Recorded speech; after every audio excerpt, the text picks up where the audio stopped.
Shabbat Shalom, my friends. Welcome. Well, the season of counting has concluded. We finished counting the Omer as we welcome the festival of Shavuot, and last week we read of the counting of the Israelites in the wilderness, a census.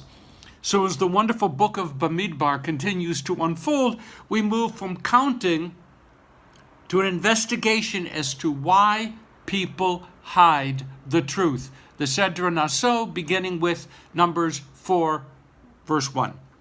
So, of course, when thinking about hiding the truth, I thought of the Wizard of Oz, and I'll get back to that in a moment, but I went to Google to check out some facts about the wizard, only to find there a listing of the characters and then a listing that connects those characters with the world that L. Frank Baum was metaphorically portraying. So what do we have here? You know this, right? The Scarecrow, America's farmers, check. The Tin Man, the steel industry, check.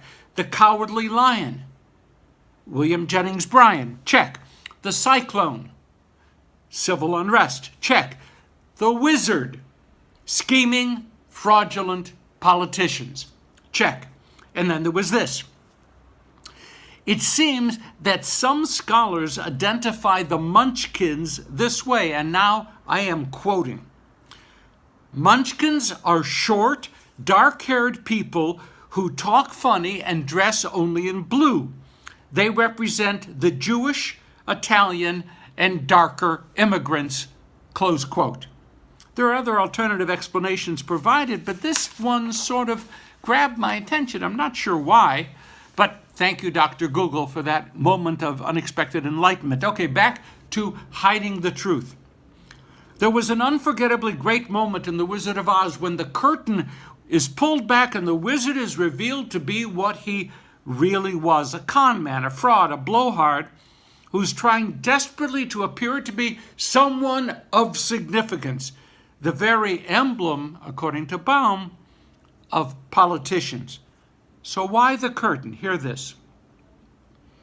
Mystery makes small things appear much greater. Mystery makes small things appear much greater. Behind that curtain, this wizard, this inconsequential person, was a great and powerful presence. Watching the fabulous royal wedding last week, I noted all the costuming, the royal apparel, the horse-drawn carriages, the extravagant hats. All of that costuming was beautiful, filled with tradition, connecting the past with the present, and, of course, very expensive. But it also served to make the point that these were not ordinary people doing ordinary things. They were a dynasty, a royal dynasty. Their very humanness was hidden by all that costuming. They were great and powerful behind all of that, and therefore quite unlike us. But we know that they were conducting their lives behind a carefully maintained curtain. Our Sedra begins with a description of the unique tasks performed by B'nai Gershon, the Gershonites, a subset cousins within the family of Levi. To put it simply, they and their Levite cousins were the ones designated to carry all of the pieces of the tabernacle and the tent of the meeting and the altar whenever it was time for the Israelites to move from one location in the wilderness to another. Makes sense. The people were never going to be allowed to view the tabernacle in pieces, spread out on the ground, being carefully wrapped. And the people were never going to be nearby, fascinated by the process of unwrapping all of the beams and bars and cloths and golden objects and putting things back together again like some extremely high quality items from a sacred IKEA. The Levites were the advanced team. Only when the setup had been completed could the people draw near, but not too near. They were told that to get too close is to invite death.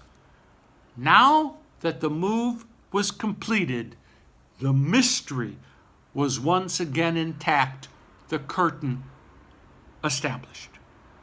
The great and powerful presence of the sacred had to be maintained by the highest levels of concealment, and this is My friends, it's neither right nor wrong. It's just one of the ways that a feeling of transcendence can be maintained through mystery. It's kind of nice to believe that something quite unearthly is happening behind all of that concealment and curtain. The great Rav Kook was studying our passage, and appropriate to his worldview, he noted that when the Kodesh Kodeshim, the Holy of Holies, was being built, common, ordinary people did the physical construction. But once it was dedicated, no one but the Kohen Gadol himself could enter. Rav Kook said, this explains why it is that it was suitable for God, hear this, to allow the non-religious to build the Jewish state. But Rav Kook said, once the state is established, it must be sanctified and controlled by those who lead strictly halachic lives. His words, Bonim b'chol v'achar kach makdishim. You can build with the secular, with the ordinary, with the mundane, but afterwards you sanctify, and that means you establish restriction, limitation, and mystery. Knowing that one is participating in concealment can carry a very big price tag, very real one. Robert Lifton, well-known name in the 1990s, wrote of the psychological costs paid by those Americans who knowingly concealed and falsified the decision to build atomic weapons. Hiding behind such a curtain allowed for innocent people to be intentionally exposed to radiation as part of the testing of the emergent weapon. It allowed for the American people to be isolated from the decision to build and then to deploy atomic weapons. But let's be clear. We know that without the use of mystery, of concealment, and of falsification, World War II might have entered in a different way. But it was done through concealment. Jewish tradition has a strong take on truth. The Hebrew word for truth is emet, aleph, mem, taf. That is the word that was apparently inscribed on the head of the Golem of Prague. When truth in its fullness was on the forehead, even of a lump of clay, then life was possible. But if one rubbed out the aleph, mem, taf, emet, truth, if one removed the aleph, the symbolic name of God, Elohim, then we are left with met, death, the Hebrew word for death. Truth is life. If we remove the power of ethical norms represented by that aleph, then truth dies. Life itself cannot be sustained. The rabbis go even further by declaring that one of God's names is truth. So there's our dilemma. Concealment adds mystery. Mystery can be used to bring a sense of wonder and of otherness into our lives. Mystery created an aura of the sacred in the ancient temples.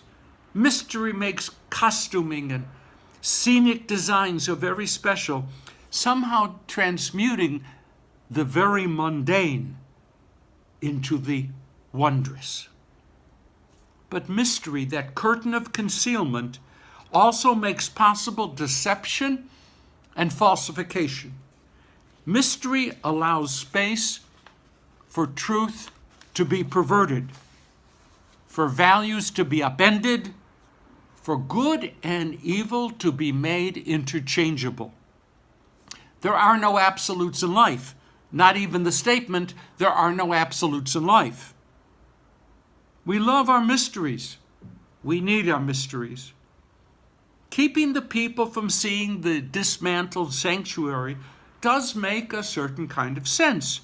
And concealment can be fun. You like costumes, right? Purim, it's good, it's great stuff.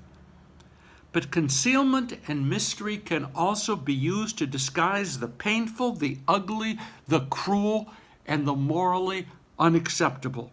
I am perfectly willing to choose to suspend my disbelief so that I can enjoy a beautiful ritual, a powerful opera, a royal wedding, and even yet another movie about superheroes. But I want to be in control. I don't want to be manipulated. I don't want curtains of mystery hung before my eyes without my knowledge that it's happening. All fraudulent wizards need to have the curtains pulled back, because one of God's names is truth. Well, that's it. That's it for now. Shabbat Shalom. Have a truth-filled week. And speaking about the truth, please hit share so that others might join us. Shabbat Shalom, my friends.